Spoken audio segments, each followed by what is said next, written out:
dois eventos entre Ministério Público e faculdade, e hoje tem um, amanhã tem um também da Colômbia, e está bem corrido, mas a gente vai se virando, vai se Só virando. vou esperar mais 3 minutinhos para dar os 5 minutos de tolerância, aí já passo a apresentação do senhor, claro. que vai ser mais 5 minutos apresentando os seus títulos, né? E aí a gente começa tocando o barco, tá bom? Vamos lá, vamos lá. E como está a advocacia? Dormindo em berço esplêndido, né? Eu só tô... tem pouca coisa, eu só tem uma coisinha agora legal que eu peguei, que é para cutucar a ferida do Leão, que é mandato de segurança para abrir escola. Aquele artigo que a gente escreveu junto, professor, é o fundamento da ação. Depois eu mando para o senhor. Abrir escola?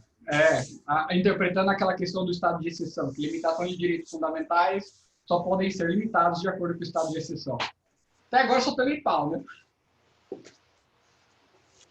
Eu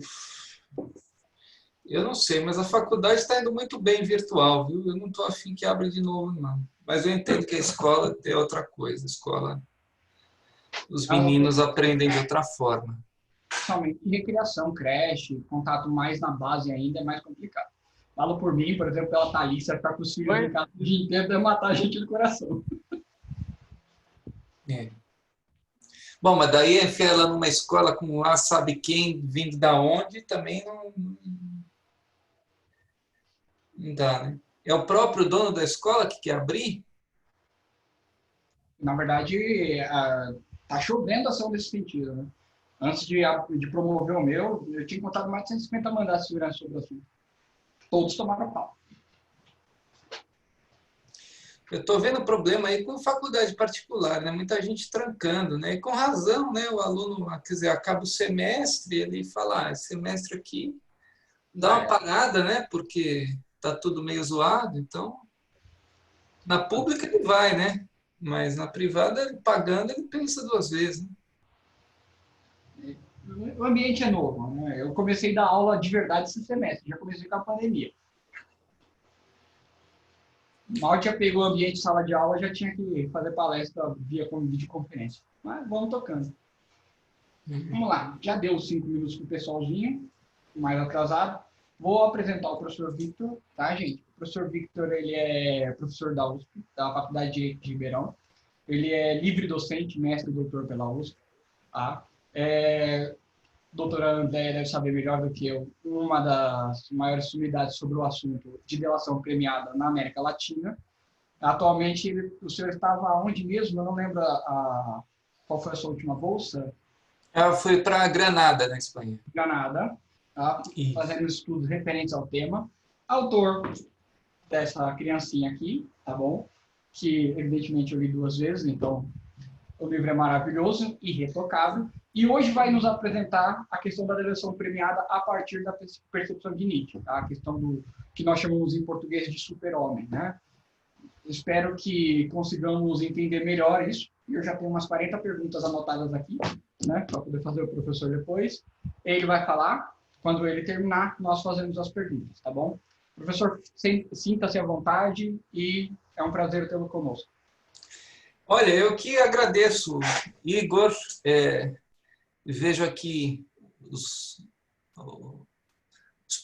presentes, né? Alguns eu vejo presencialmente, Lauro Fabiano, Thalissa, né? O Lauro com uma bela biblioteca, o Miguel Carlos.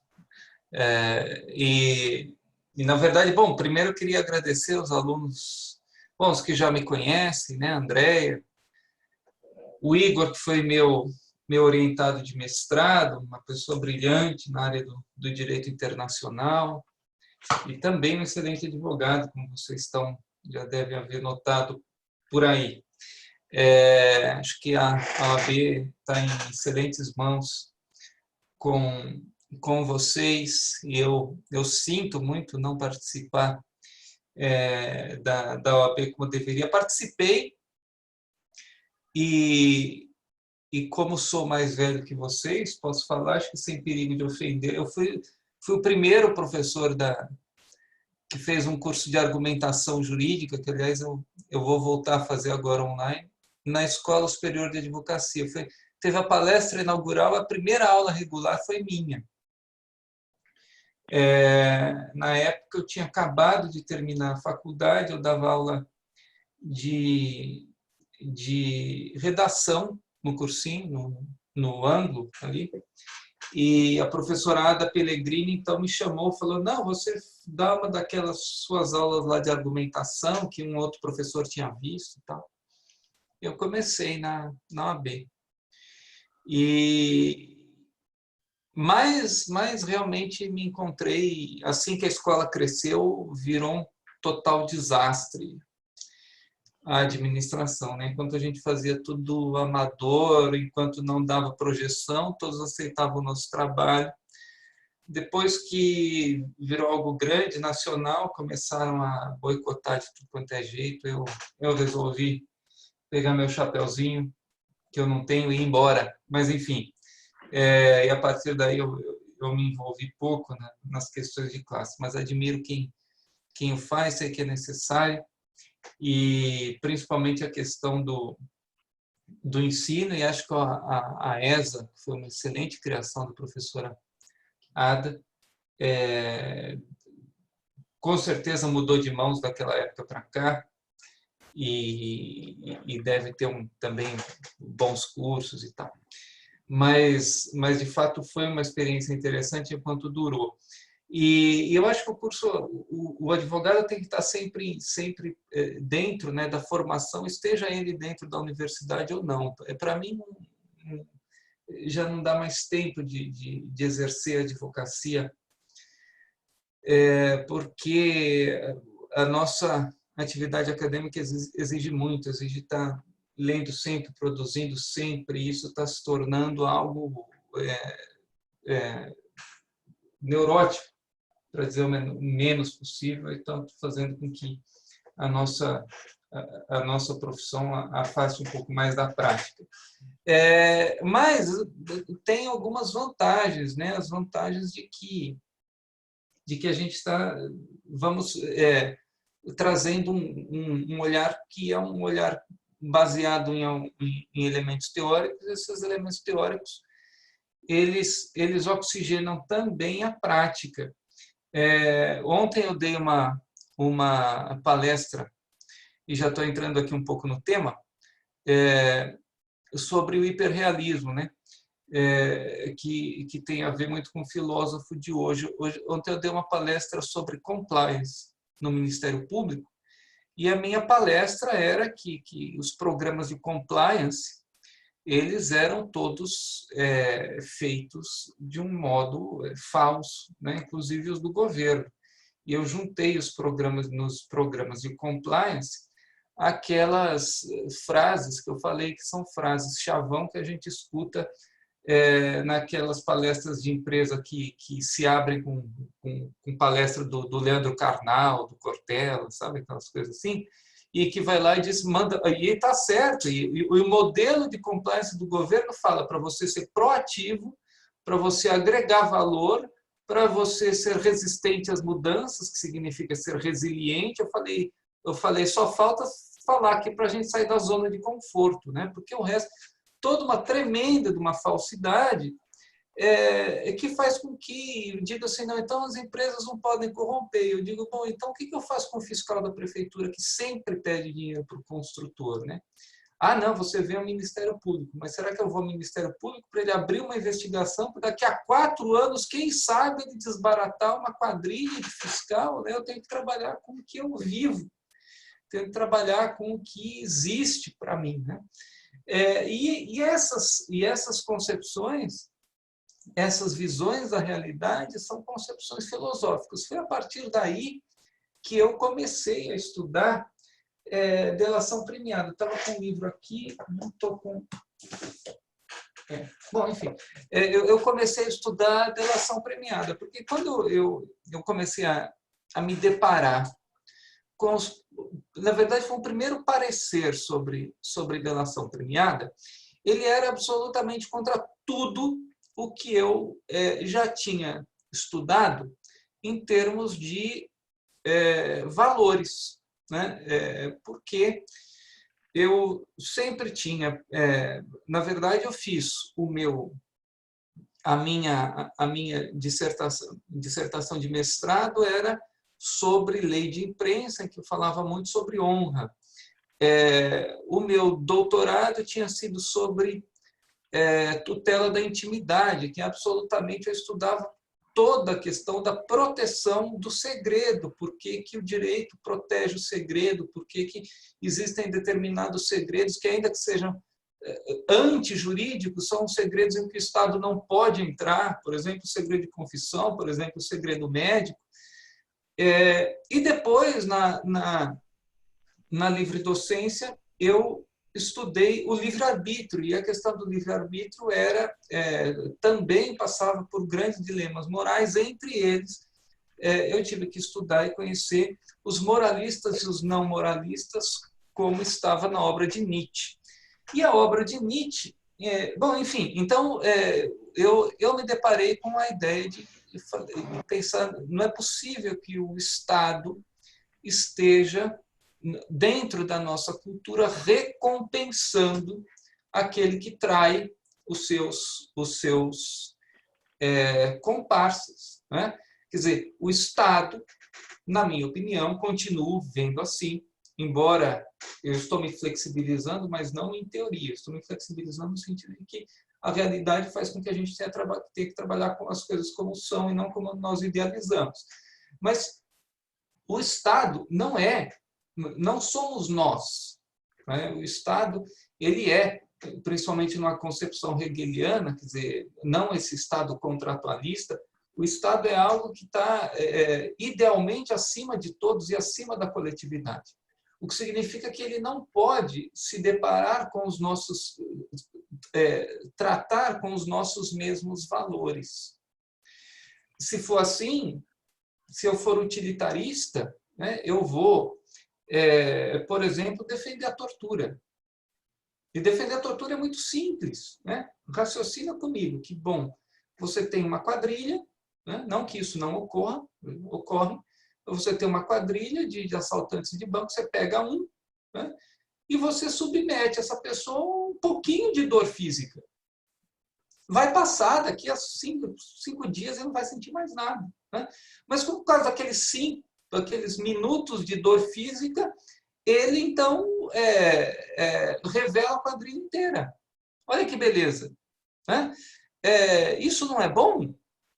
Em termos utilitários, é ótimo. Só que eu tenho um Estado que ele preserva o indivíduo, né, aquele réu, ainda que seja útil para a sociedade ele revelar a quadrilha dele, né? Ainda que, quer dizer, eu tenho um Estado que está acima disso.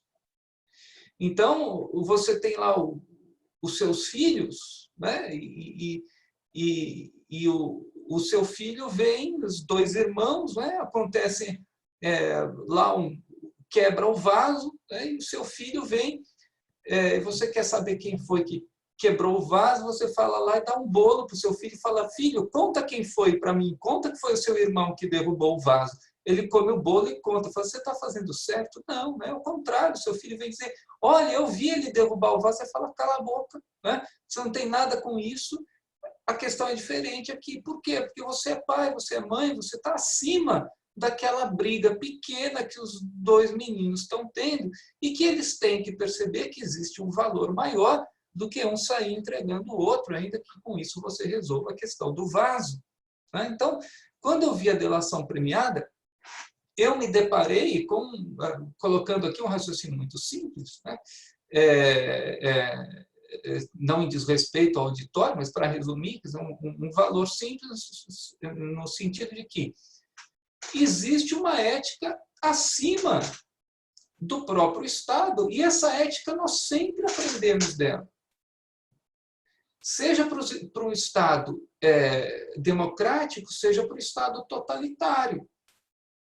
Por exemplo, um exemplo que eu estudei, que eu gosto de alguns, né? Mas, por exemplo, os duelos são proibidos desde 1312, com o Concílio de Trento.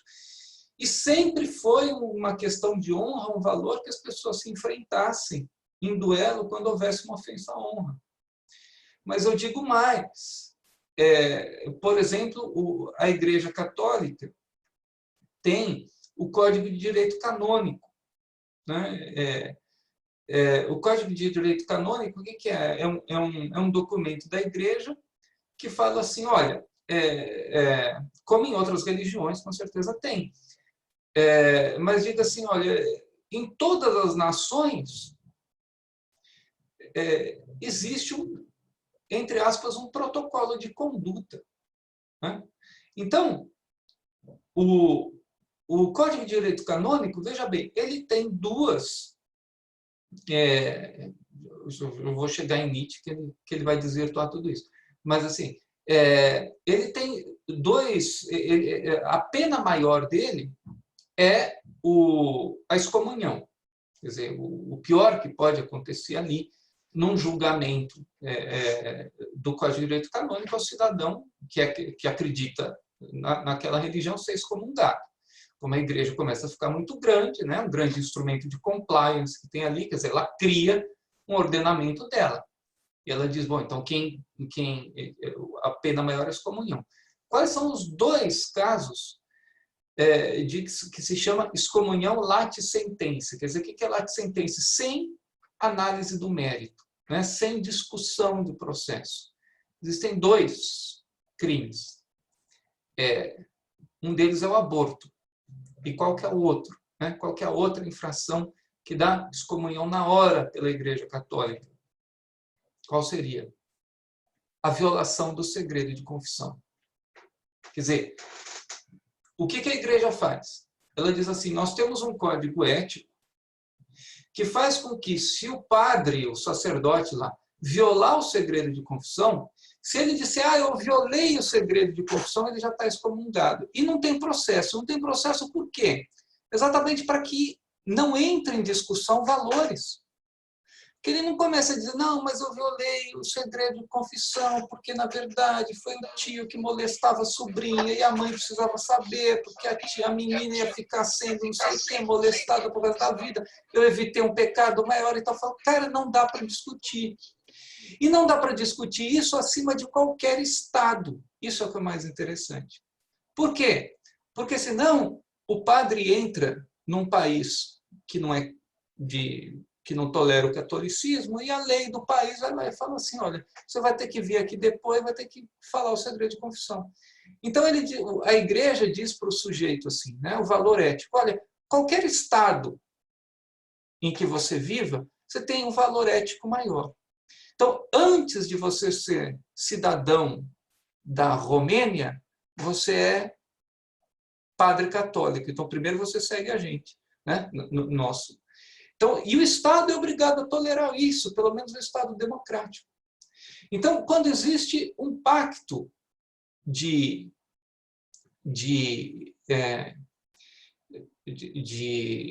criminosos, por exemplo, né?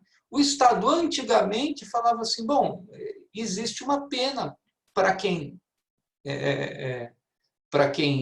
delinque, né? Essa pena vai ser colocada, vai ser aplicada por causa do crime. Se a pessoa quiser confessar, se arrepender, ela pode se arrepender. Mas o Estado não tem direito de, com a pena que era devida, que todos nós queremos, comprar um poder, né, um trabalho investigatório dessa pessoa. Por quê? Porque o segredo dele, o pacto dele com os demais, é algo que o Estado tem que preservar até determinado momento. Quer dizer, o Estado não pode abrir mão da pena por causa de um valor ético, de um valor moral. Então, nós nos perguntamos, puxa, mas espera aí, se a pena não está baseada num valor ético, ela está baseada em quê? O que é que fomenta essa pena? O que é que legitima a pena, se não a ética?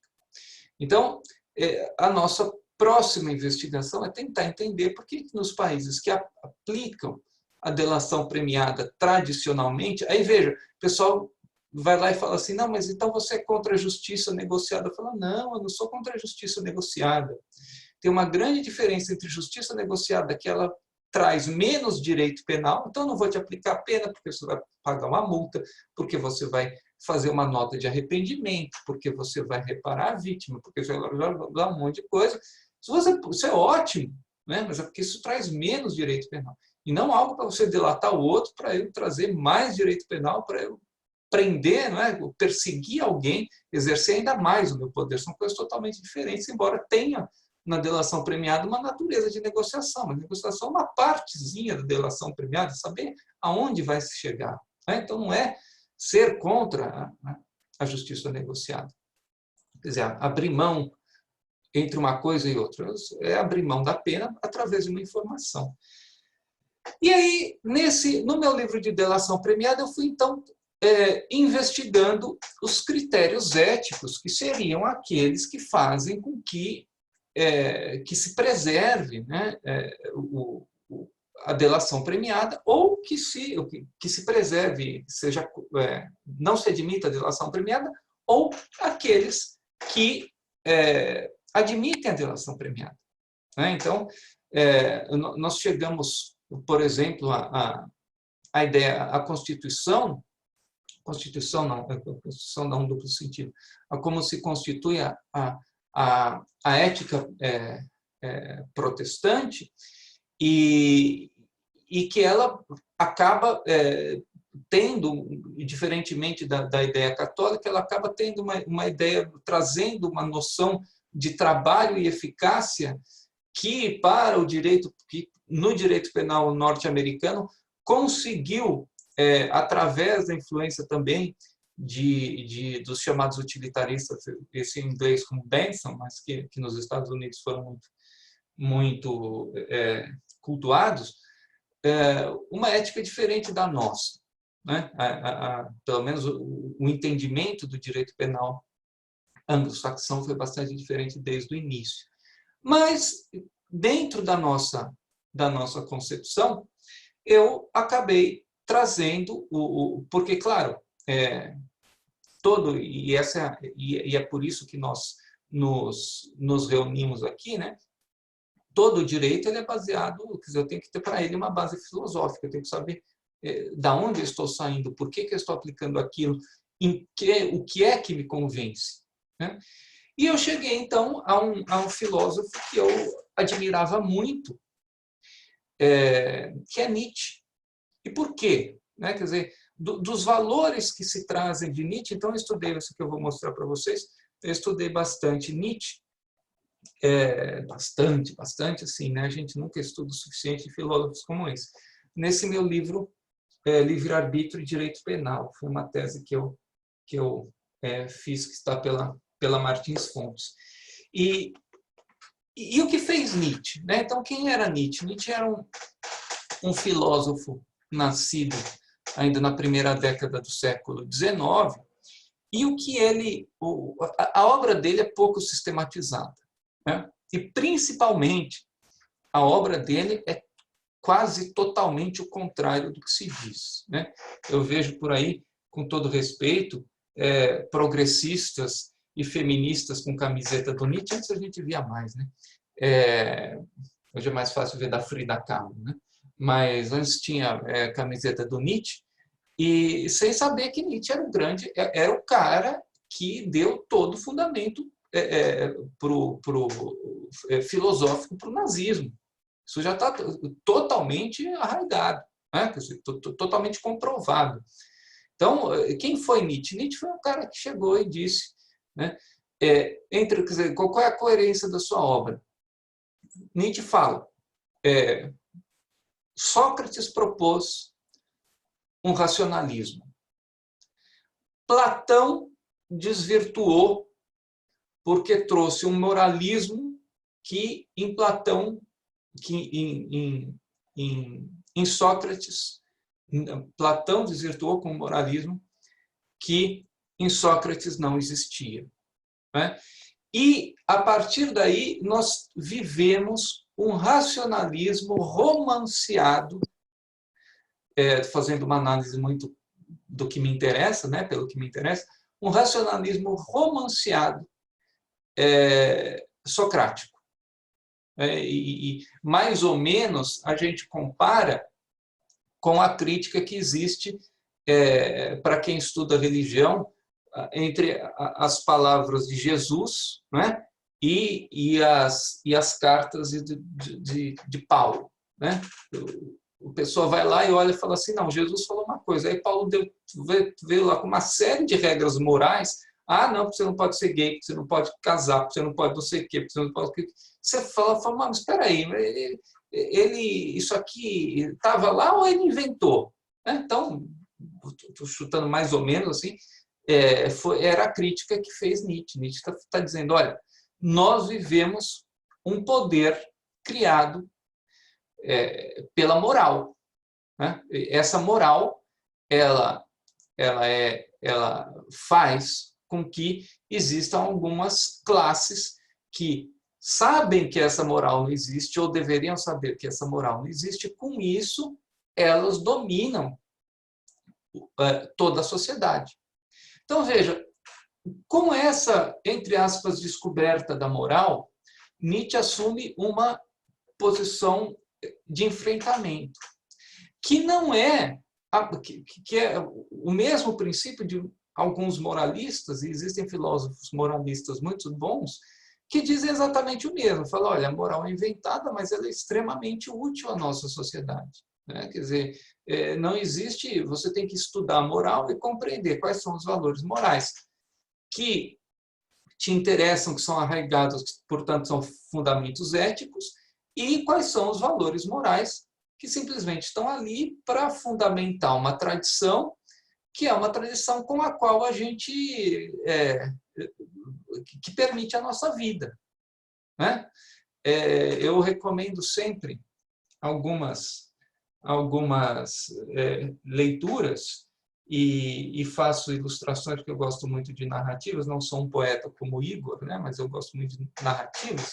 Então, no meu livro, eu uso 2 ou 3 cenas do seriado da família Soprano. Né? Eu posso até descrever depois alguns deles, mas o seriado da família Soprano é isso.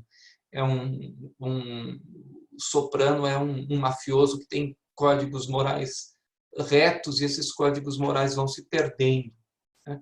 Mais ou menos é um enredo, esse que eu ia falar agora para vocês, é um enredo do muito mais antigo, e tão bom quanto, embora a história seja muito diferente, do filme do Violinista no Telhado, que quem não assistiu tem que assistir, pelo menos tem que ver. Também é da minha análise uma vez na vida. O que é o Violinista no Telhado?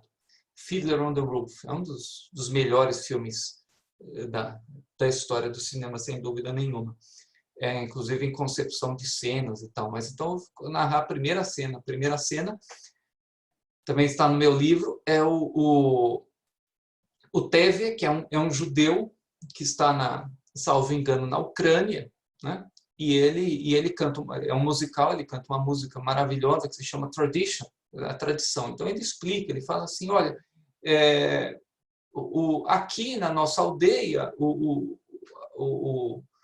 a mulher tem essa função, o homem tem essa função, o açougueiro faz isso, o rabino faz isso, que eles são judeus, o leiteiro, que é ele, né, no caso, faz isso, tal, e com isso a gente vive muito bem. E se a gente não fizer isso, a nossa aldeia acaba, porque nós sofremos ataques de todos os lados, e se nós não vivermos assim, nós vamos nos perder. A história do filme é exatamente claro que aqueles valores morais vão sendo enfrentados, porque ele é colocado em situações em que ele tem que enfrentar. Então, os filósofos moralistas, eles fazem exatamente isso. Nietzsche fazem exatamente isso, né? Quer dizer, identificar qual é a moral, o que pode mudar, o que não pode mudar. E nós, hoje, né, estamos vivendo uma sociedade tremendamente moralista. Quer dizer, os progressistas que eram da minha época eram aqueles de total liberação sexual, total liberação e hoje a gente vive, os progressistas são o contrário, né? Querem mais direito penal, querem mais valores, intervenção do Estado, valores éticos bastante duvidosos e tal. Bom, mas enfim, então houve essa mudança. E Nietzsche dizia, olha, que é uma ideia muito interessante, quem perceber, quem conseguir compreender que existem valores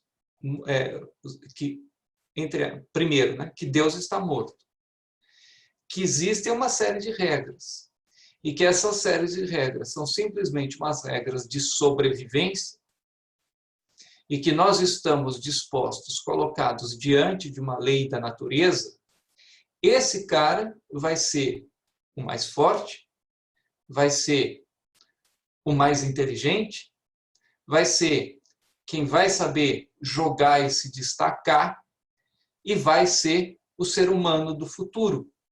Vai ser o super-homem, o Übermensch, vai ser aquele que vai estar por cima daquelas regras éticas, que vai saber lidar com elas, vai saber superá-las e vai saber se impor através da força. Quer dizer, da onde isso, ou com que isso coincide? Evidentemente, isso coincide naquela época com o darwinismo. Você soma os dois, você vai ter as bases do nazismo fundadas. Né? Quer dizer, qual é a ideia do nazismo? É falar, não, eu não tenho que respeitar a sua condição de ser humano, eu tenho que respeitar a ideia da minha filiação ao grupo, que é o fascismo que o pessoal está dizendo hoje, né? E eu tenho que aproveitar os mais fortes, e esses mais fortes vão se impor aos mais fracos sem nenhum dilema moral, que é o que hoje, até agora, nós tentamos superar, não é verdade? Quando eu todo dia ouço e penso a mesma coisa, né? Se tem alguém do meu lado, eu comento, senão eu fico quieto. Já não tem a minha cachorrinha, que eu comentava com ela. Mas toda vez eu vejo assim, olha, fulano morreu de coronavírus, né? Aí, para dar uma aliviada, fulano falou, mas ele era diabético e tinha problemas no coração. Falou, mas e daí? Né? Em que isso alivia a notícia? Não, porque ele era diabético e tinha problema no coração, então ele paga menos imposto, em primeiro lugar, né? Não, ele paga como qualquer um. Porque ele era diabético, ele tinha problema no coração, então ele não tem direito à vida. Não, mas esse aí já era diabético. Quer dizer, o que você está instalando é uma ideia nietzschiana. Olha, vamos acabar. Esse aí morreu, né? Mas ele morreu porque ele era mais fraco. Né? A ideia do Bolsonaro agora, eu não tenho na cabeça dele, né? Histórico de atleta, não sei o que e tal.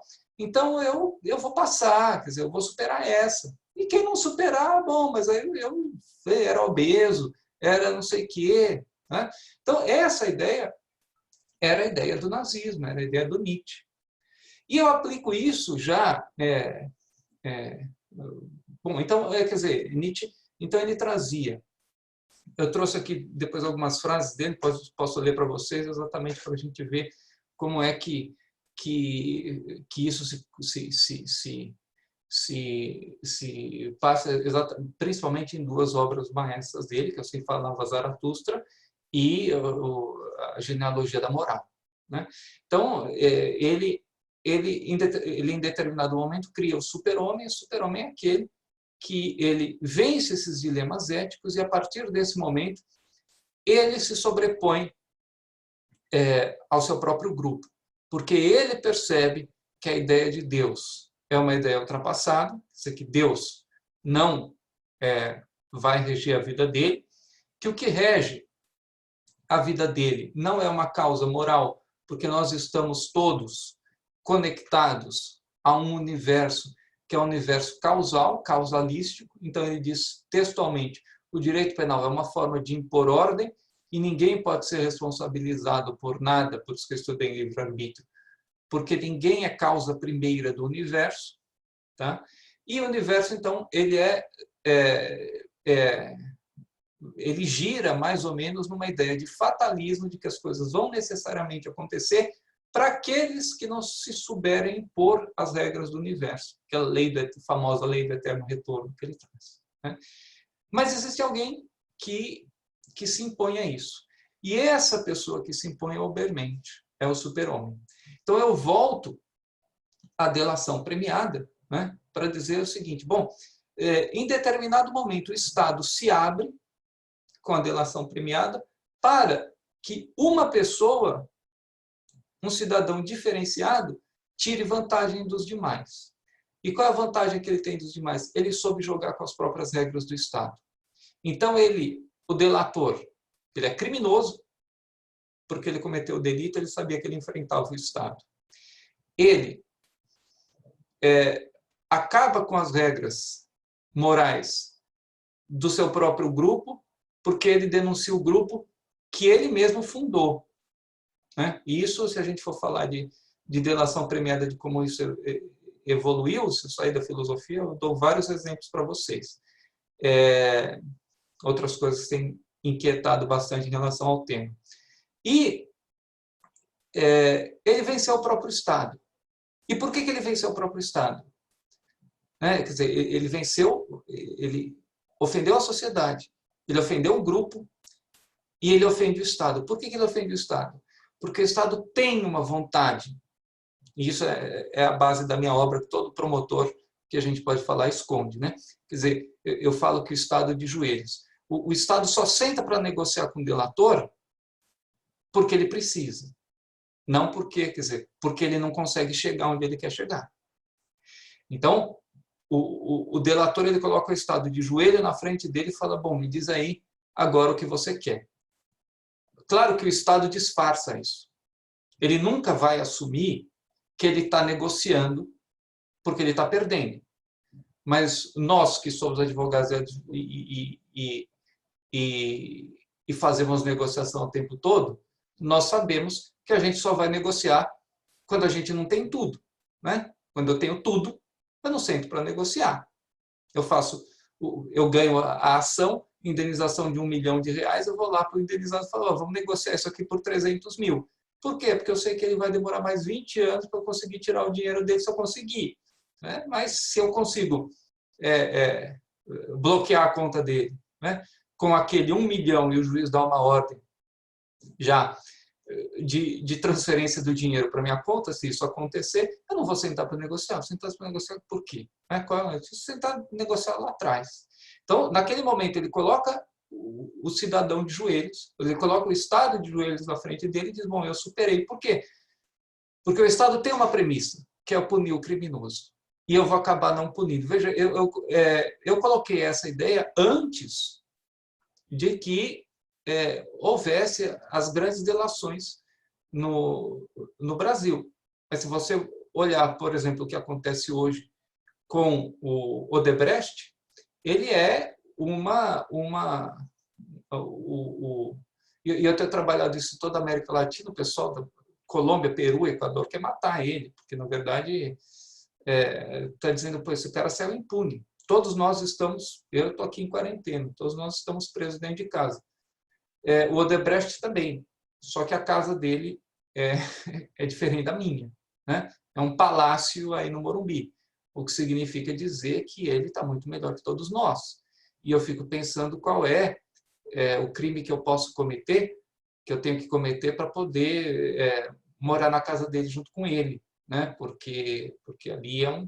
Então, e todo mundo sabe que a indenização ele vai ter que pagar, ele já não está pagando, a empresa dele vai sobreviver e os bens dele sobreviveram, né? Os bens pessoais dele sobreviveram obrigado. Então, quem é essa pessoa? A pessoa que simplesmente venceu o Estado. Venceu o Estado porque ele abriu uma brecha, ele se enfraqueceu. Essa é a teoria de Nietzsche. A teoria de Nietzsche seja mais inteligente, supere isso. E é o que nós estamos vivendo. Eu estou falando, quer dizer, eu já dizia antes, mas agora está evidente. Se você tem um escritório de advocacia, daqueles que aconselham os clientes que efetivamente cometem crimes, qual é o conselho que você dá agora? É a famosa cultura que lá nos Estados Unidos se alertava lá em 1990. É a cultura do dossiê. Você fala para o sujeito, olha, você quer um ato de corrupção? Faça, mas grave tudo, né? Documente tudo, para que no momento em que a quadrilha for pega, você que seja o traidor que tem mais a oferecer. E quanto mais tiver a oferecer, você vai ser aquele que o promotor vai buscar e que vai fazer de tudo, né? Você vai tripudiar em cima dele, vai falar, não, você quer que eu apresente tudo isso, você baixa a minha pena, vai baixar muito a pena, não porque ele seja um arrependido, que ele seja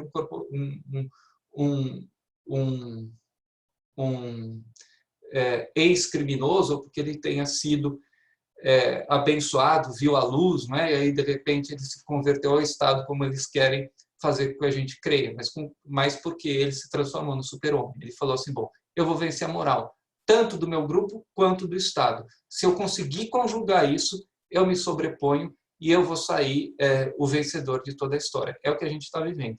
E por que a gente está vivendo isso? Porque a gente seguiu a ética, né? A gente seguiu a questão de Nietzsche. O Estado mesmo admitiu. Vou colocar a ética de lado, vou colocar a moral de lado e vou me prender a questões utilitaristas. Claro que isso dá uma série, a partir do momento que você coloca, quebra a ética da própria lei, você cria desigualdades, né? Desigualdades evidentes. Por exemplo,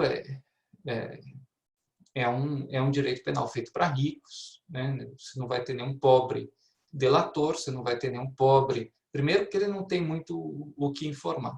Depois, porque para ele vige um sistema de vingança, um enforcement, como a gente diz, efetivo. Não estou vendo ninguém denunciar o PCC, não estou vendo ninguém denunciar as milícias.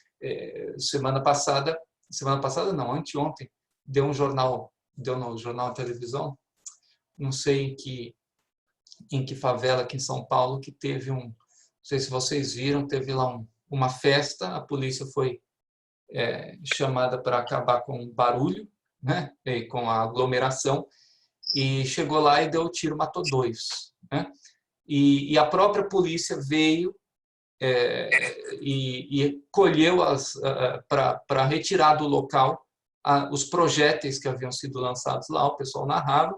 Não bastasse isso, ela foi ao hospital, onde estava o sujeito tendo a cirurgia, e o policial chegou para o médico e exigiu que os projéteis estavam no corpo da vítima fossem devolvidos à polícia.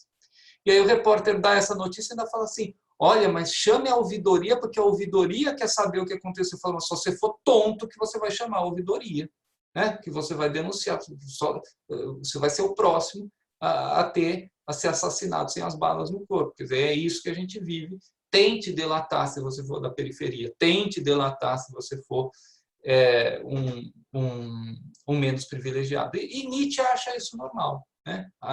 Entre aspas, a gente acha, olha, nós estamos numa sociedade darwinista, uma sociedade de evolução, você tem que se sobrepor a isso. Claro que na nossa sociedade hoje, o primeiro jeito de você conseguir sobrepor é você ser rico. Né?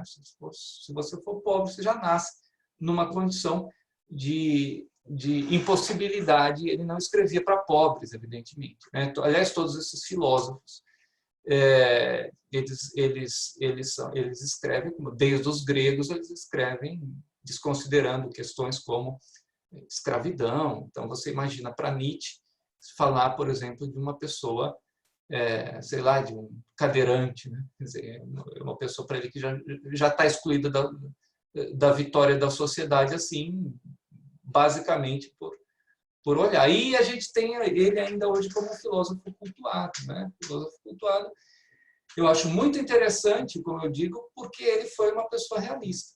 Ele falou, bom, então vamos fazer o seguinte, vamos acabar com a moral, vamos acabar com a ética e a partir daí vamos assumir o que isso existe, que é a mesma coisa que fazem os moralistas. Só que os moralistas defendem, sim, isso é real. Só que não é o jeito de viver em sociedade. De fato, se você abolir a ética, se você abolir os fundamentos morais, nós entramos num estado de natureza que vai fazer com que os mais fortes, os mais inteligentes, os que sabem as regras do jogo, se sobreponham.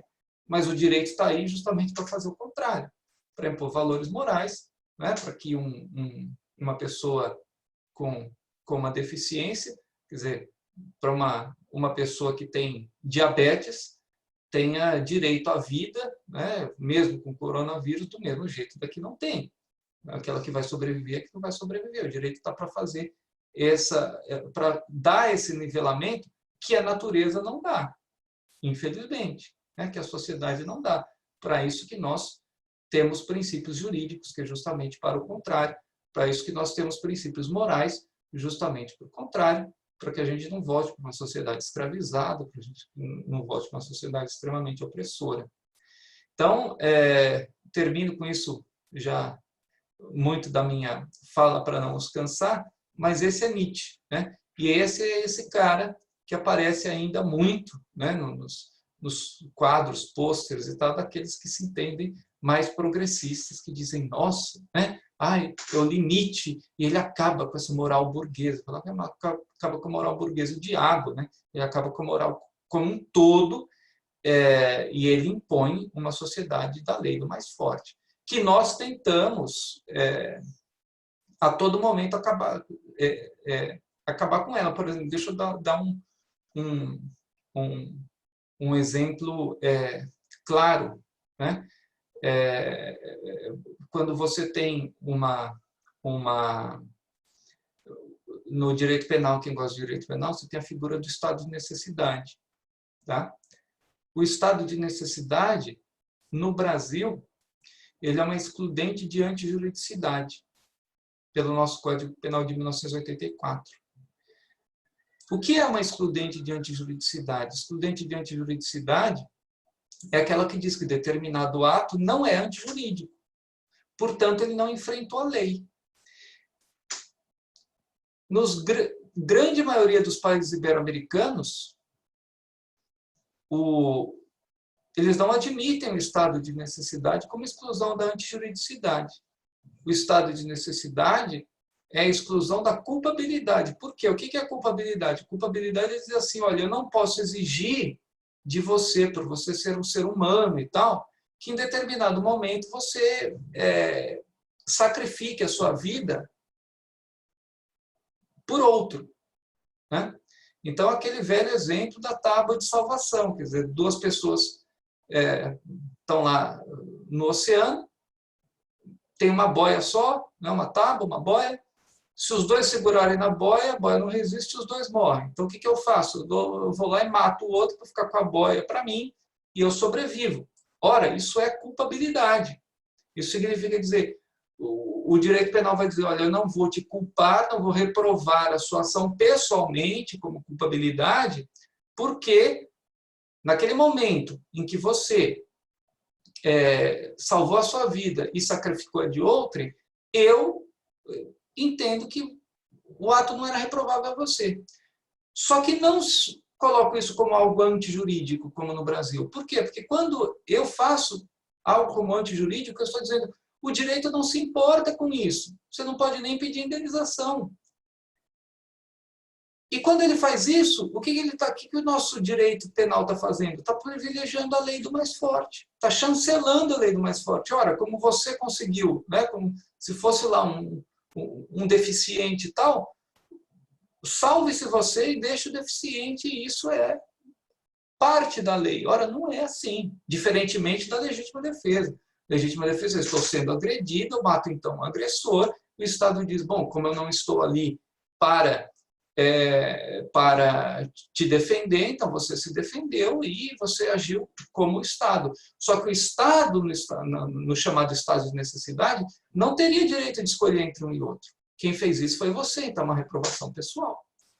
Então, na delação premiada, nós temos exatamente o mesmo dilema. Olha, uma coisa que você, né, pessoalmente, faça de tudo para diminuir sua pena.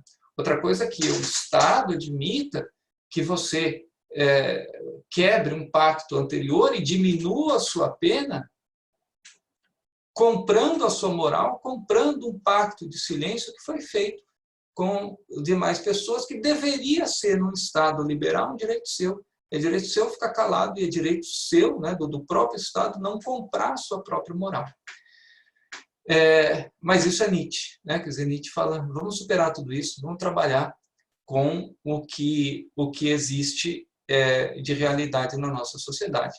Para isso, ele começa quebrando a existência de Deus, né? Mas aí eu termino mesmo dizendo que não preciso de Deus, apesar de eu ser uma pessoa com minhas convicções, eu não preciso de Deus para exigir uma sociedade com um estado moral e ético que iguale as pessoas e que não lhes compre os valores éticos a preço de simplesmente uma eficácia, que nem é muito bem demonstrada, mas é isso. Com isso eu finalizo, agradeço. Obrigado, professor. Muito obrigado mesmo. Se pudéssemos aplaudir, iríamos presencialmente, mas não é possível. Em nome da OAB de Santana, a gente agradece muito a sua presença. Ter uma pessoa do seu gabarito conosco é um privilégio ímpar. E como o seu eterno pupilo não é puxa-saquismo, tá? Que todos os outros sintam-se à vontade de falar o que quiser, não vou ter essa vergonha. Foi um dos professores mais brilhantes que eu tive a oportunidade de conhecer. E com um material escrito também brilhante, que não sendo poeta, tem um livro de literatura que eu aconselho todo mundo a achar e ler, que é A Hora do Carvoeiro. Li numa tarde de domingo em 4 horas sentado direto. Um livro que eu não conseguia parar de ler, não conseguia falar, não vou sair daqui até que termine. E que não só isso, né? Esse livro foi tão fenomenal que me ensinou a advogar. Né? Dele eu tirei manobras fenomenais para a advocacia. Claro que a gente não fala em público exatamente o que confesso eu não sou. Mas eu aconselho todo mundo, principalmente da advocacia. É um livro fenomenal. Que um dia eu consiga ver alguma poesia sua também, né? Vamos ver se brota daí também. Não, eu não tenho esses sentimentos. Eu tinha sinto muita falta. Eu tinha uma coluna no jornal Carta Forense, tive por muitos anos. E o que eu trabalhava eram aspectos da realidade da advocacia. E eu fiquei quase 15 anos lá. E muitas vezes diziam que era a coluna mais lida, mas o que a gente trabalhava era isso, eram aspectos, dilemas morais da nossa realidade. Né? E esse livro, Hora do Carvoeiro, eu fiz um pouco inspirado nisso. Todos nós vivemos. Chegou um momento em que eu tive que escolher no meu escritório. Eu ainda não estava na vida acadêmica. Ou eu transformava o meu escritório em algo altamente corrupto, ou eu ia viver uma advocacia medíocre. E medíocre estou dizendo em termos financeiros, não em termos éticos. E eu decidi viver uma advocacia medíocre, perdendo muitos clientes, porque o meu cliente ele queria chegar, com razão, ele quer alguém que resolva a coisa. E eu disse, não dá para resolver. Né? E aí, no Carta Forense, eu narrava, falava, olha, eu estava no meu escritório, entra um sobrinho do desembargador e fala assim, olha, eu sou sobrinho do desembargador e tal, até ele está no julgamento, o que eu vou fazer? Né? Você grava o sujeito. Vou gravar o sujeito porque eu sei. Né? Eu não só vou perder todos os meus contatos, vou perder tudo que acontece ali e ainda vou para o desembargador chegar e dizer, não, mas esse meu sobrinho aí, ele é doido, ele fala por conta dele. Né? Então, assim, chega um momento em que você fala, olha, eu estou num país em que eu posso... A minha advocacia tem determinados limites. Né? E a gente vê isso cotidianamente. Então, quando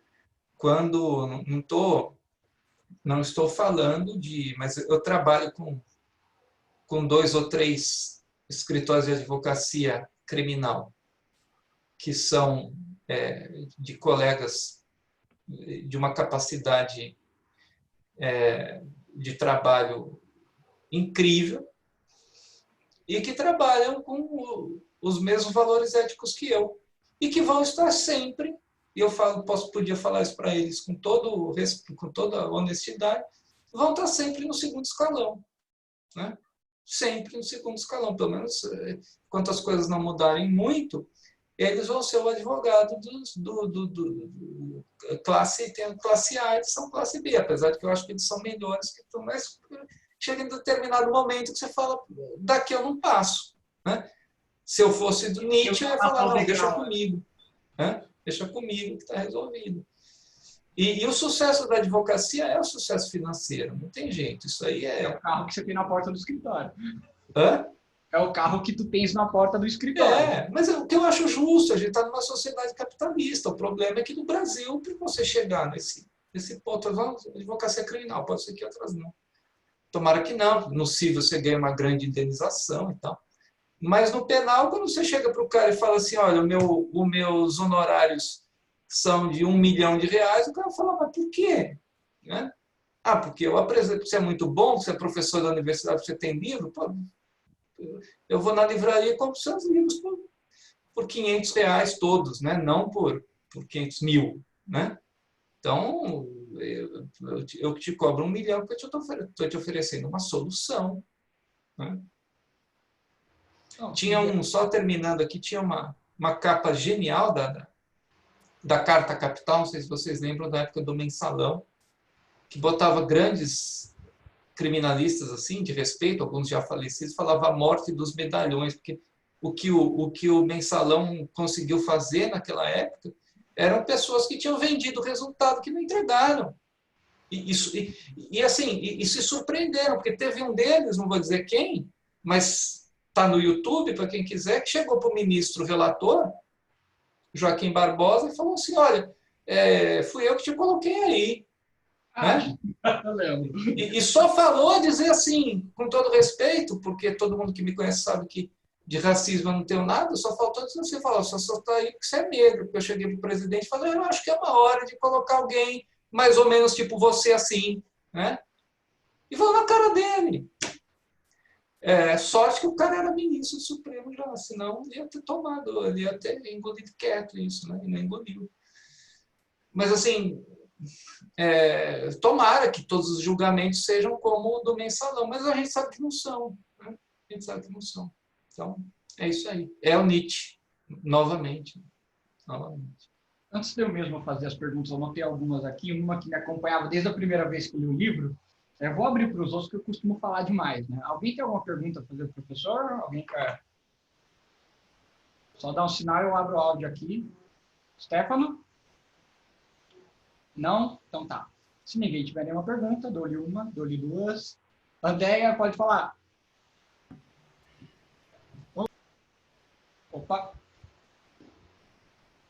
Perguntar, né? Criminalista é complicado, gosta de falar mais com a da cobra. E eu compactuo com esse mesmo problema, aqui só fazendo um desabafo, sei que não é sessão de terapia, a gente que é advogado criminalista e que tem aquele certo limite, a gente sofre muito. É muito complicado quando você é advogado, que você não transige com certas questões ou com certos princípios, você acaba perdendo cliente.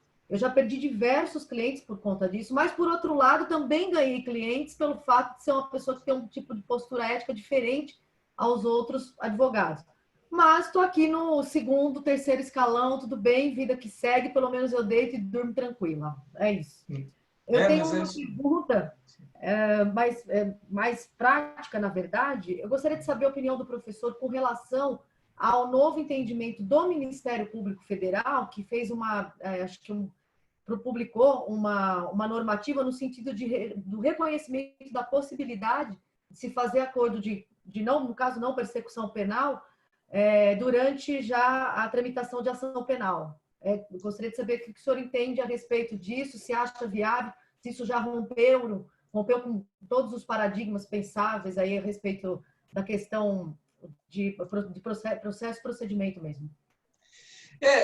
Não me chame de senhor, por favor, André. Não, eu acho que o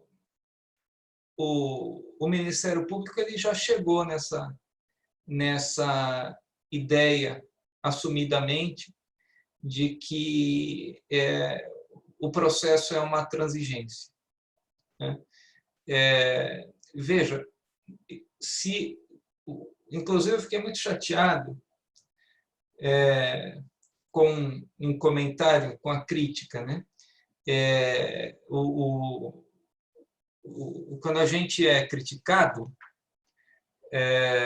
quando a crítica é construtiva, tudo bem, né? Quando a gente fala, puxa, mas eu cuidei tanto para não falar assim, fizeram uma crítica aí do meu livro, num artigo, dizendo que eu não tinha compreendido a figura processual do plea bargain dizendo que era a mesma coisa que a delação. E o meu livro começa exatamente dizendo, olha, justo o contrário, falando, eu não vou fazer um tratado sobre as questões processuais não me interessam.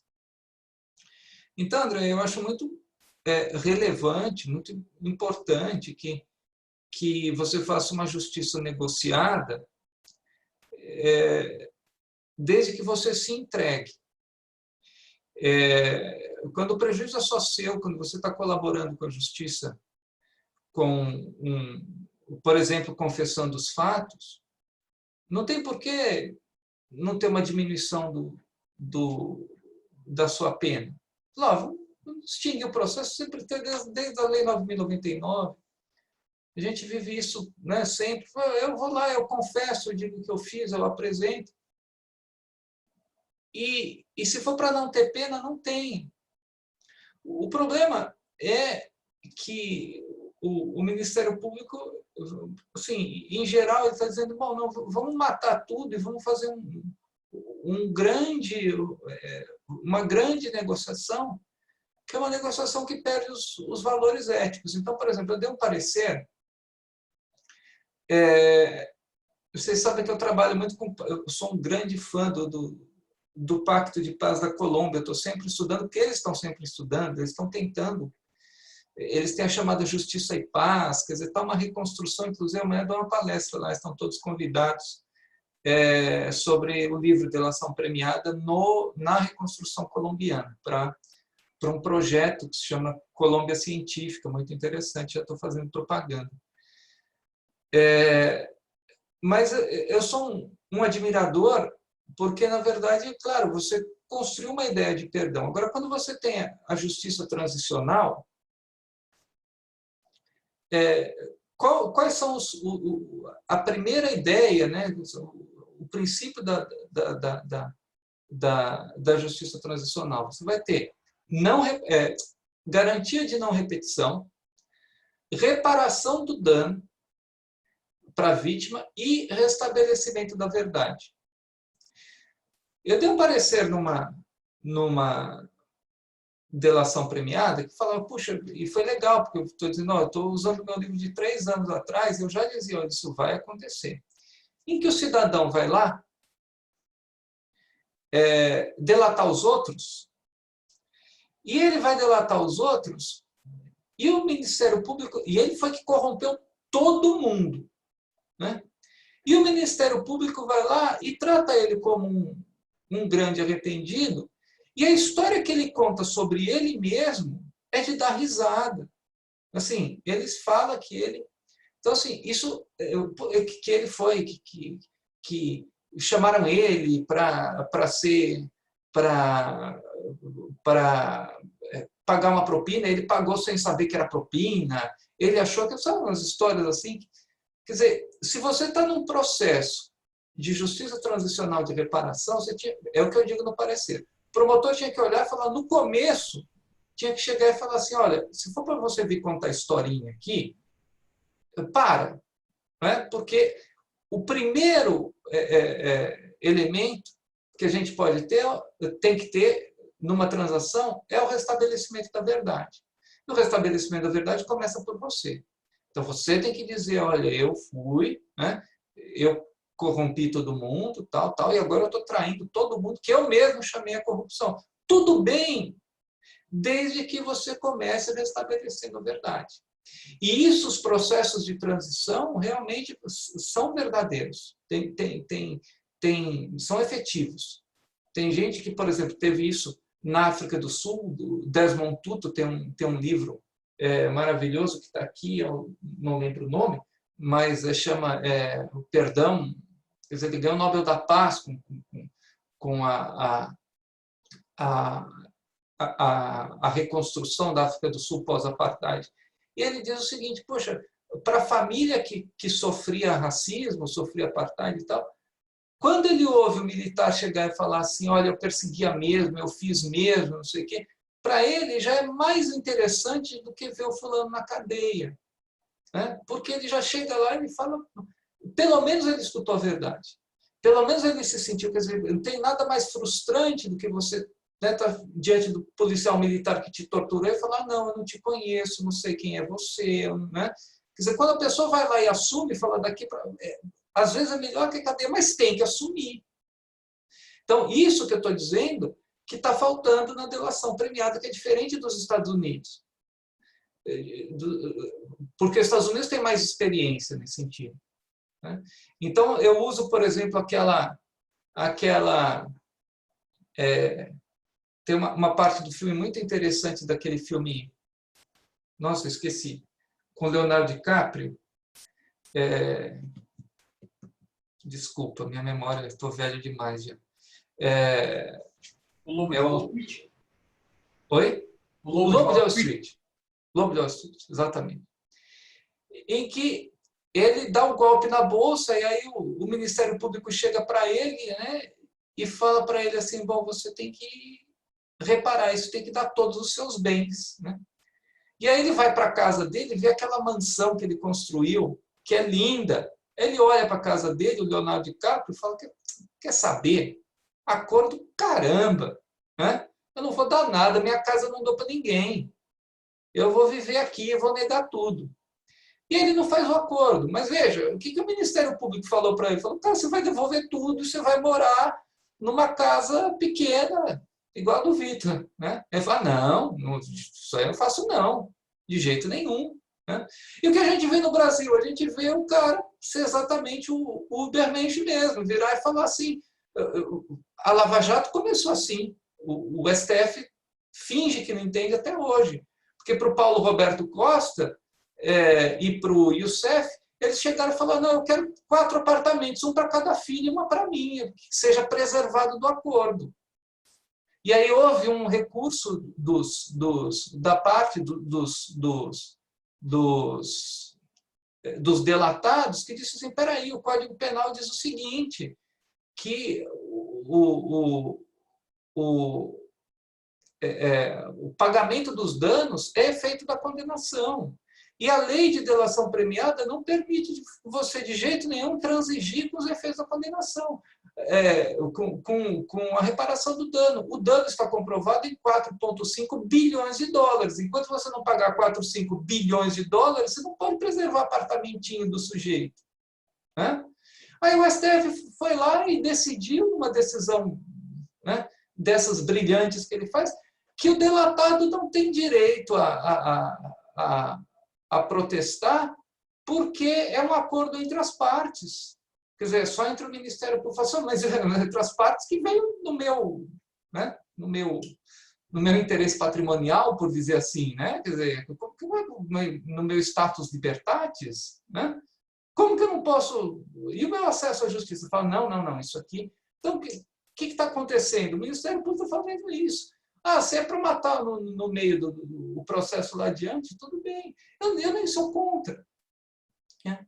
A princípio. Agora, que se faça um acordo que demonstre que o crime não compensa.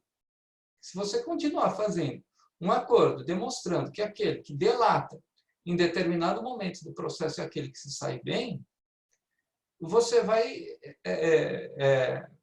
você abre mão, exatamente, você tem os poderosos, você tem a efetivação da filosofia do Nietzsche. Só dar um exemplo rápido. A Siemens, no mundo inteiro, fez um acordo, disseram eles, né? Fizeram acordos de leniência no mundo inteiro. Segundo eles estavam lá na Alemanha um dia, né? Mudou a composição societária e o Novo disse, nossa, a gente corrompe para ganhar licitação vários países para ganhar licitação, na América Latina e na África, né? E aí denunciaram a existência de cartéis, tá? E denunciou, e dizendo que estavam extremamente arrependidos, certo? e acabou no metrô de São Paulo. Só que o que acontece? Quais são as empresas capazes de fazer, agora eles estão tomando um pouco das chinesas, mas quais são as empresas capazes de fazer trens no mundo? Eram as que estão no metrô de São Paulo, a Siemens, a Bombardier, a Talgo, que é espanhola, e a Bombardier, que é canadense, salvo engano, a Talgo, que é espanhola, e mais uma ou duas. O que eles fizeram? Anularam no mundo inteiro a capacidade dessas empresas de participar de licitação. Quer dizer, eles pagaram uma multa lá que foi pesada, só que durante 20 anos, quem é que participa de licitação nesse país? Só os lindos. É um golpe de mestre, de gênio. Né? É o cara se sobrepondo, usando da lei para se sobrepor. E está cheio assim. Né? Você vai no acordo de início, o cara vai lá, denuncia. Por quê? Porque ele tem um capital para sobreviver e porque ele vai negociar um acordo para ele, ele vai quebrar as demais. Ou a gente está pensando que alguém resolveu quebrar o cartel porque falou assim, não, pode até acontecer, né? Mas eu estou com uma ideia de honestidade de um dia para o outro. Então, a gente tem que tomar muito cuidado, porque é essa questão. Quando a gente quebra a ética, a gente está dando aso a que alguém vá lá e se aproveite disso. Isso é muito perigoso, né? Por exemplo, justiça transicional. Por que chama transicional? Porque tem que acontecer uma vez só, é transição. Olha, a gente fez as pazes, acabou. Se eu começo a fazer perdoar o tempo todo, a pessoa já sabe, igual refis, né? O cara não paga, porque refis ela quer falar, não paga o imposto. Não, mas vai vir o próximo refis, eu vou pagar 10% em tantas vezes, por que eu vou pagar imposto agora? Você tem que fazer uma vez só. E depois vão fazer mais, né? Então, são esses os problemas, né? Quem sabe trabalhar com isso? Né? Depois você faz um planejamento mais inteligente, mais amplo, a empresa grande não vai pagar imposto, porque ela espera o refis, a empresa pequena, e nós aqui vamos ficar pagando imposto todo ano, né? Como acontece, todo mês. Né? Vamos lá, a minha dúvida foi esclarecida pela exposição, mas vai ser eu não entendi, né? E o risco é bem grande. Eu vou ler porque eu anotei no livro aqui, tá? Ao criticar o delator como acima do Estado, está-se então a criticar o próprio Nietzsche, correto? A posição do Nietzsche e do Melanchthon. Porque na hora que eu li a primeira vez, falei, tá falando, narrou o fato, né? Ele se pôs acima do Estado, ele se pôs acima da sociedade, ele se pôs acima de toda a moral e aproveitou-se disso. E ao aproveitar-se disso, para Nietzsche, isso está ótimo. Ele, quando vê o cidadão, ele vê o delator, ele vê o Youssef lá na mansão dele, aprendeu bem. Mas então, na verdade, a sua posição é contrária a Nietzsche, falando essa posição de Nietzsche está errada. Veja, Igor, a questão não é essa. A questão, assim, eu posso ter um filósofo como Maquiavel, como Nietzsche, que ele vai lá e desvenda e fala assim, o mundo é assim. Né? Teologicamente, existe essa posição, que não é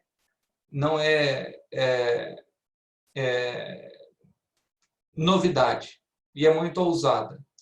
Por exemplo, dizer assim, Deus nos coloca no mundo como condenados a ouvir uma historinha de que nós temos que ser bons. Né? E ele mesmo coloca o diabo e tal, até o próprio ser que ele criou virar e falar assim, Deus, vai se danar, cara. Né? Eu não te devo nenhum tipo de obediência. Eu sou livre por mim mesmo. E a partir daí, então, Deus fala, pô, esse era o cara que eu queria. Esse era o filho que eu criei. Né? Isso aparece também nesse filme e também está no meu livro do Violinista no Telhado. O sujeito enfrenta o futuro genro, pretendente o cara que quer casar com a filha dele, né, e fala, pô, você é um pobre, você é um merda, você não sei o quê, não sei o quê, não sei o quê. De repente o cara levanta e fala, você não fala assim comigo não, que eu sou um cara honrado, sou isso, isso, isso. Ele olha e fala, pô, finalmente você está começando a falar como homem, né? Quer dizer, finalmente você se impôs. Acontece que vivendo em sociedade, a gente só pode se impor até certo limite. Né? Então, eu eticamente, acho errado eu entender que, como eu sou, entre aspas, um jurista, né? E não existe jurista modesto, o único que tem é o Modesto Carvalhosa, mas então que eu acho que eu sou mais do que o outro sujeito, né? Quer dizer, ninguém me dá o direito disso. E o que é isso? Você pode falar, isso é um limite moral. Vitor, você está se sabotando. Você é mais do que o Igor, a Andréia e o Carlos Eduardo e o Miguel. Quem me autorizou a isso? Né? Como que eticamente eu consigo me achar uma pessoa com mais capacidade ou direitos ou com valor humano maior do que outra? Então, não é que eu concordo, é que eu discordo. Eu uso Nietzsche para dizer, olha, ele fez esse tipo de proposta, né? Mas evidentemente é uma proposta perigosa. Tanto é uma proposta perigosa que o que acontece? A história do direito penal mostra isso muito para a gente. Então, o direito penal, o causalismo no direito penal, essa relação causa e efeito que a gente tem no direito penal, antes do que a gente fala do finalismo e do normativismo, o que é isso? Quando eu tinha o causalismo, eu dizia, bom, as relações são causais nesse mundo. E é isso que leva ao nazismo na Alemanha. Não é nada mais do que um ultrarracionalismo. A gente sabe como o alemão é, né? Leva as coisas ao extremo, né? Porque latino, o bom do latino é que quando chega lá no que ele vai fazer, ele fala, não, relaxa, também não é tanto assim, né? E o alemão não, quer dizer, o alemão leva ao extremo. Então, o alemão ouve Darwin, você junta Darwin, que fala, pô, a gente tem que se demonstrar a natureza, né? Existe uma evolução da espécie. Você junta Nietzsche, que acaba com limites morais. Você junta, por exemplo, que faz parte do mesmo contexto, Freud. Freud, quando ele propõe uma psicanálise, o que ele está propondo é dizer assim, eu consigo, isso era novo na época, né? Quer dizer, eu consigo explicar as suas reações, Igor, por questões causais. Isso demonstra que você não tem uma liberdade, você não é um ser humano completo, você é um fruto absolutamente. Toda a sua personalidade é fruto daquilo que já aconteceu com você. Então, o que eles vão dizendo? Bom, o ser humano não tem esse valor por si mesmo, né? Essa centelha de vida e de liberdade. Tanto que eu fui estudar Nietzsche primeiro no livre-arbítrio. E os filósofos que negam isso, eles têm essa tendência à ideia de superação moral. Eu não consigo acreditar nela, mas eu confesso, eu não consigo acreditar nela porque eu acredito em outros valores de vida após a morte, que eu vou pagar aí qualquer coisa que eu fizer em outra vida ou em outra existência, alguma coisa assim. Para aqueles que não têm essa ideia, né? O que nós temos é falar, bom, a humanidade como valor humano só faz sentido porque eu tenho regras que me permitem chegar a uma sociedade igualitária. Mas está tendo muita dificuldade nisso, né? Eu acho que ninguém que seguiu Nietzsche até o fim tem um final feliz. Nem o próprio Nietzsche. Nem o próprio Nietzsche, né? Morreu louco. Aliás, tem uma foto real dele, doente, que é uma das coisas mais tristes, né? Mas não deixa de ser uma racionalização daquilo que a gente... Porque o direito e a filosofia é isso, né? Você encarar e escrever e colocar em palavras aquilo que mais ou menos rege a nossa humanidade, né? E a gente está tendo transmissão de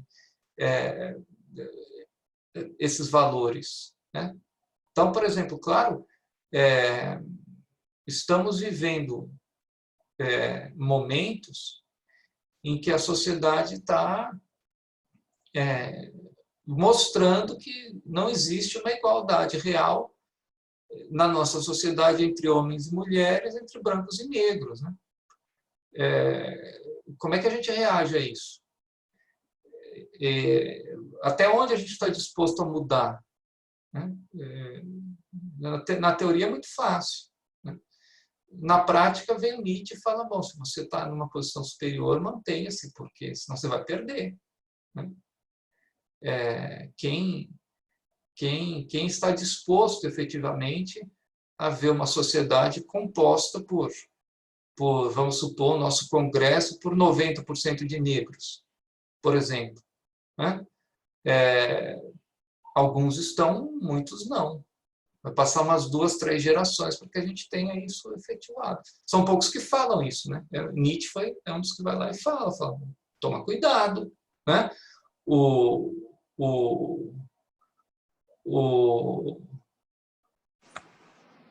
Trump fala isso o tempo todo, né?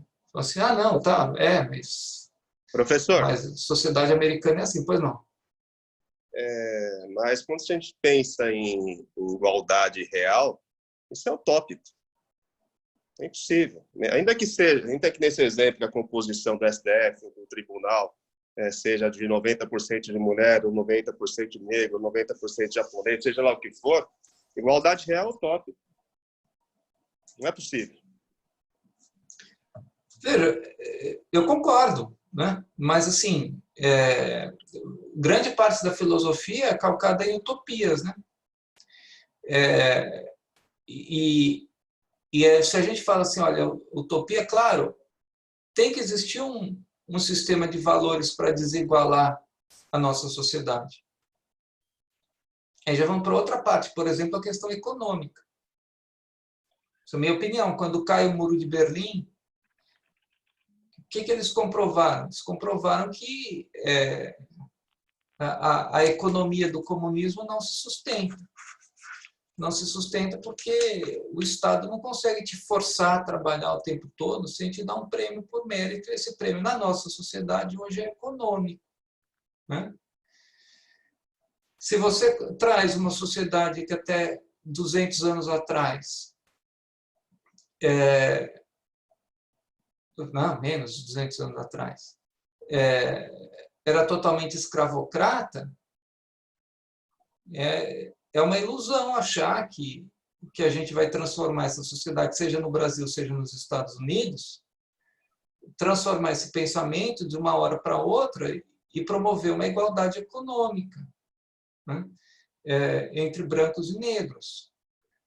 Mas eu consigo, pelo menos filosoficamente, dizer que somos iguais ou não, né?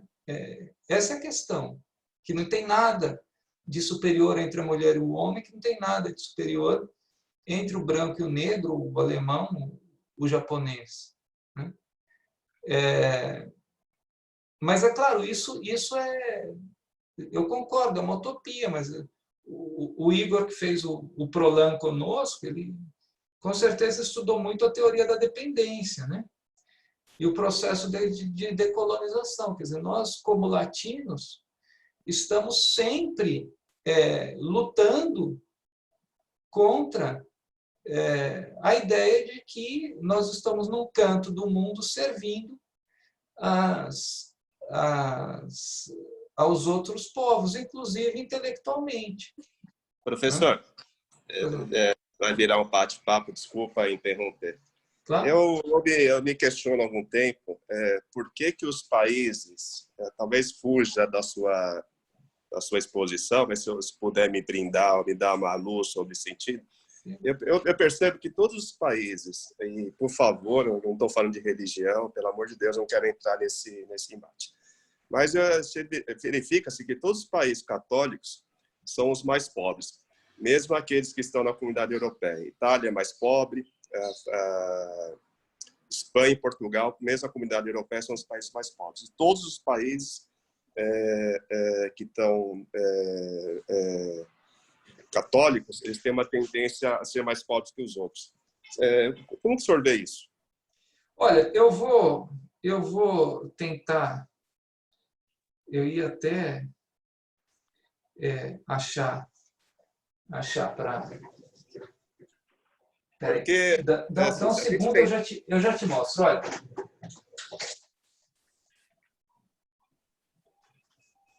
Porque quando a gente pensa no catolicismo, que onde se prega uma certa igualdade, essa igualdade também não existe. Então, eu estudei para esse livro. Eu recomendo muito a leitura desta obra aqui, que se chama A Ética Protestante e o Espírito do Capitalismo, do Max Weber.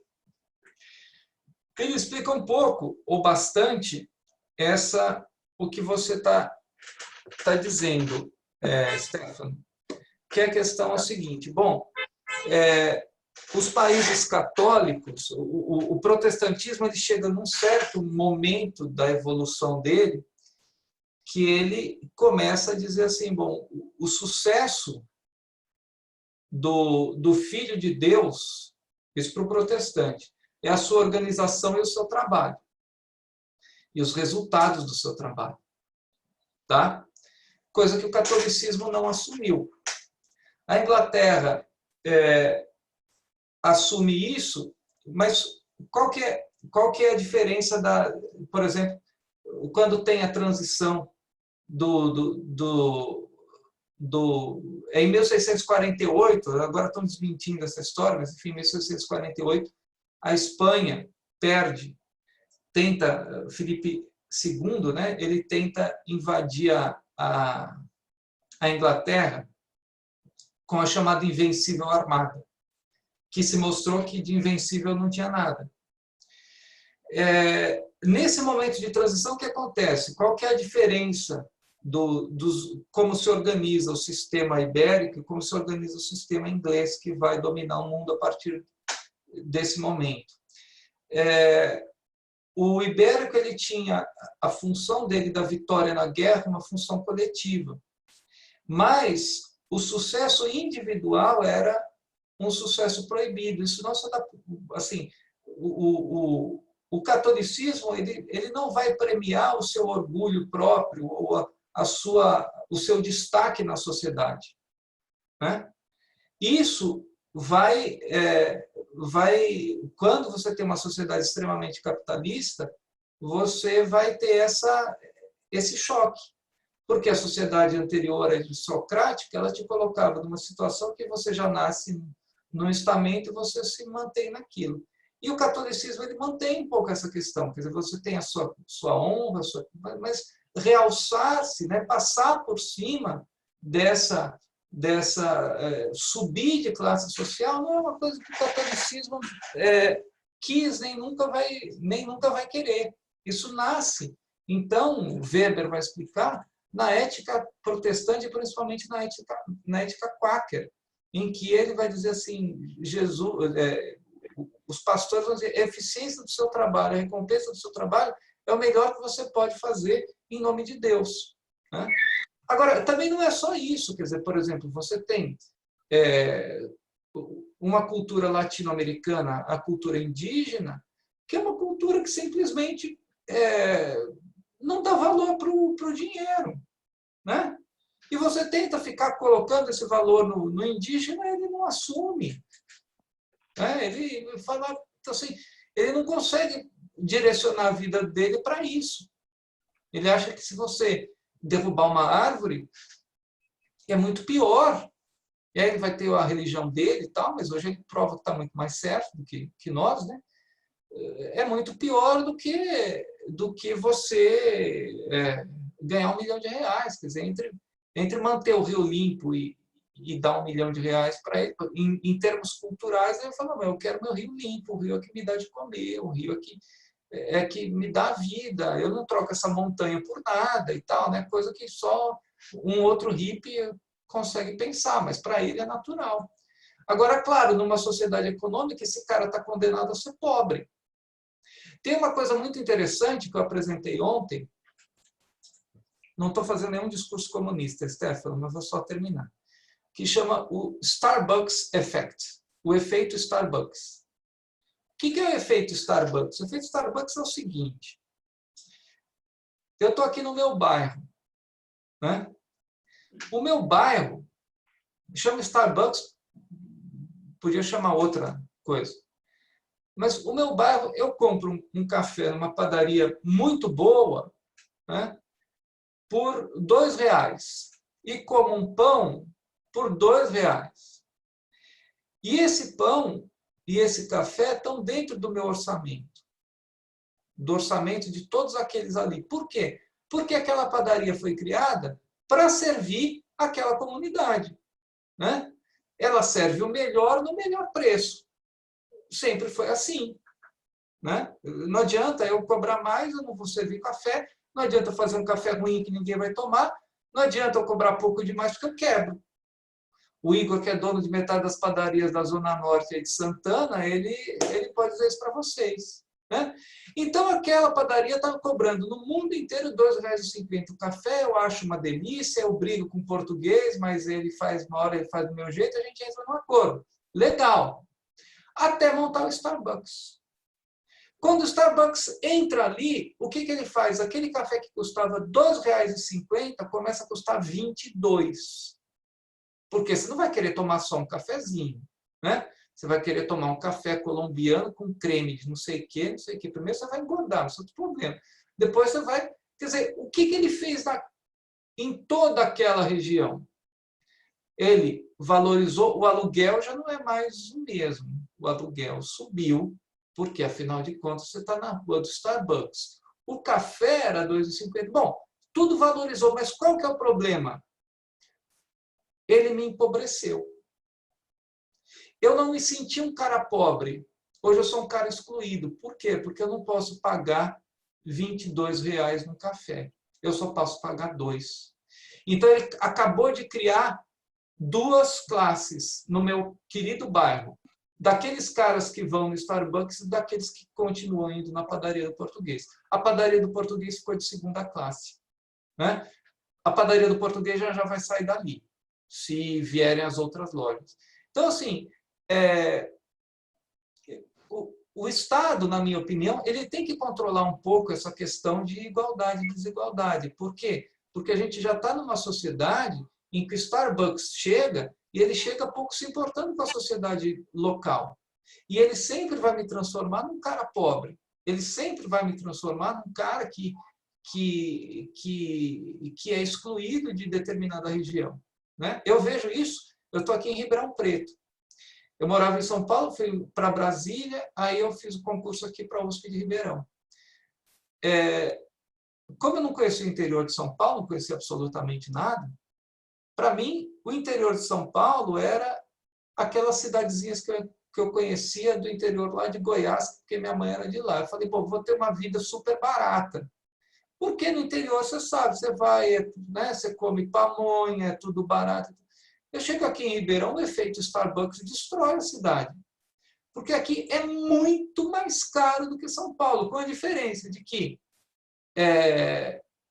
se você vai em São Paulo e paga caro, 90% das vezes você vai comer bem. Aqui é pior, você ainda vai comer mal, porque o cara faz a comida ruim, né, que o sujeito caro faz. Mas ele conseguiu um certo estamento em que ali só vão as pessoas que são escolhidas pela cidade, né? Eu também, particularmente, eu não gosto do café do Starbucks. Mas, se um dia o meu cliente for, né, me chamar e tal, aí na Paulista, primeiro eu só vou ter Starbucks para ir. E se eu chamar ele para ir na rua de trás do café do português, ele vai me chamar de advogado pobre, meus honorários vão cair pela 10ª parte. Então, eu tenho que levar ele para comer no Starbucks. E assim funciona. O que isso tem a ver com Nietzsche? Acho que nada, né? Mas, enfim, é para responder o nosso bate-papo aí. Professor, eu agradeço a sua palavra. Eu não posso me alongar muito, porque a gente já está aqui há 1h40. Eu até estou extremamente feliz, porque eu não esperava que o pessoal fosse aguentar tanto debatendo filosoficamente. Normalmente a gente começa, fala Nietzsche, cai 2 para a esquerda, aí você chama Hobbes, cai mais 2 na direita, e assim você vai. Mas foi muito melhor do que eu esperava. Muito obrigado pela presença. Tá? O senhor, se quiser permanecer, pode permanecer. Eu vou chamá-lo de senhor, porque a diferença de idade é um pouco maior, então, senão meu pai me bate. Já conheceu o papai. Mas piadas à parte, se quiser continuar, fica à vontade. Agora eu vou passar a relatoria para assuntos internos da comissão, nossos projetos para o futuro e, quem sabe, contemos com a tua participação, talvez fazendo o prefácio do nosso próximo livro. Tá bom? Já agradeço o convite, tá? E espero que seja possível. Eu agradeço muito, eu só vou pedir dispensa para vocês ficarem à vontade nos seus assuntos. Bom rever a Andréia, você, e conhecer os demais. Embora tenha alguns rostos aí que me parecem bem familiares, viu? Mas eu não vou arriscar, porque, enfim. Eu agradeço a todos. Muito obrigado pelo convite, estou sempre à disposição. Igor, você me permite um minutinho, já que eu sou avisar, eu não sou do direito, né? E fui convidado por ser da filosofia. Quero agradecer, Igor, a você esse convite, né? Saudar a todos e falar da satisfação, porque eu tive o privilégio, antes de conhecer o professor Vitor, de fazer a revisão de um livro dele, O Grupo de Extermínio. Olha só! E eu tinha ficado encantado com o jeito fluido que você escreveu. Foi uma leitura tão deliciosa, né? Que quando caiu a ficha que era o autor do Grupo de Extermínio que ia fazer aqui a apresentação sobre Nietzsche, eu fiquei, nossa, de qualquer jeito, né? Eu tenho que assistir. Eu queria fazer algumas observações pela filosofia, mas eu fiquei aguardando aqui, espero uma outra oportunidade. Eu só queria dizer que foi excepcional, suas colocações foram fantásticas. Infelizmente, nós temos, não só no Brasil como no mundo, uma certa relativização, uma banalização de conceitos, né? E o Nietzsche, como o senhor apontou, aí, em camiseta e meme, né? Tem muito meme para cima e para baixo com Nietzsche. Por exemplo, essa história do Deus está morto é muito menos uma afirmação teológica, é muito mais uma crítica ao projeto iluminista do que qualquer outra coisa. Mas quando você tira do contexto e joga, cadê, né? Com a possibilidade de analisar. E o seu trajeto, o seu percurso foi excelente. Eu fico muito feliz de estar aqui e ter podido participar da sua exposição. Obrigado. Ô, Lauro, você não se chama de ser... Você é o sócio do Fransmar, não? Exatamente. Olha, que alegria, que alegria. Se eu soubesse o quanto ele fala de você, que eu tinha que te conhecer e tal, que alegria, que alegria. Olha, o prazer trabalhar com vocês, viu? Prazer trabalhar com vocês. E te conhecer também. Por isso que essa biblioteca, tanto, que é o sócio do Fransmar. Parabéns, parabéns. Alguns dos 3.000 livros que eu tenho aqui espremidos no apartamento estão aqui atrás. Que legal, que legal. Olha, parabéns aí pelo trabalho. Dá um abração no Fransmar. Ele está desaparecido e deve estar aprontando alguma. Não quer nem saber o que é. Hoje. Oi? Era para ele estar aqui hoje. Quando ele some, eu nem pergunto. Melhor nem saber. Gente, muito obrigado. Ô, Lauro, obrigado aí pelas suas palavras, viu? Eu vou pedir dispensa. É um prazer conhecer.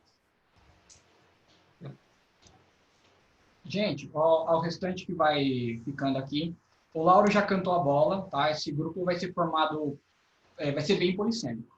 Não vai ter só jurista, não vai ter só advogado debatendo teorias de constitucionalidade, controle de constitucionalidade e assim por diante. Tá? Nós contamos com o Antônio Cavalcante, ele é mestre em Ciências Políticas pela USP, tá? Por exemplo. O Lauro, filósofo de profissão. O nosso querido Carlinhos, no Direito Internacional. Miguel, Direitos Difusos, e assim por diante. Tá? Eu sempre vou querer ter um grupo bem polissêmico. E eu vou passar a primeira regra do grupo. Tolerância. Voltaire. Posso discordar em absoluto com tudo que falas, mas lutarei até o último dia para que fale. Não me importa quão esdrúxula seja a ideia. A não ser que você me venha, vamos matar todo mundo, aí eu vou falar, tá pegando pesado. Tá? Mas, se for uma ideia filosófica... Então, esse grupo, por exemplo, nós temos aqui socialistas, libertários, anarquistas, nós temos de todas as posições, só no viés econômico. Aí nós temos conservadores. Então, se cada um for falar, não, a minha opinião está certa, e vai todo mundo para o inferno, não vai ter conversa, não vai ter nenhum desenvolvimento. Tá? Eu quero lutar contra um paradigma que tem sido levantado dentro das cátedras, que é o unissonismo, né? Só tem um som dentro da cátedra. Ou você vai naquela cátedra, só tem gente de esquerda, ou você vai naquela, só tem gente de direita. Então, assim, não, vamos conversar, todo mundo tem sua posição, todo mundo debatendo de uma maneira cordial, educada e equânime, pode falar e lutar para defender sua posição. Ninguém está absolutamente certo, ninguém está absolutamente errado. Tá? Então, essa vai ser a primeira e mais fundamental regra, tá, gente? Porque, infelizmente, eu já, em aula de filosofia que eu dou na universidade, já tive que pegar 2 alunas e falar, separa, né? Então, porque as ideias são... É um conservador, ultraconservador do lado, o PCO do outro. Eu falei, calma, né? Calma. Não funciona assim. A gente não vai vencer ninguém pela força.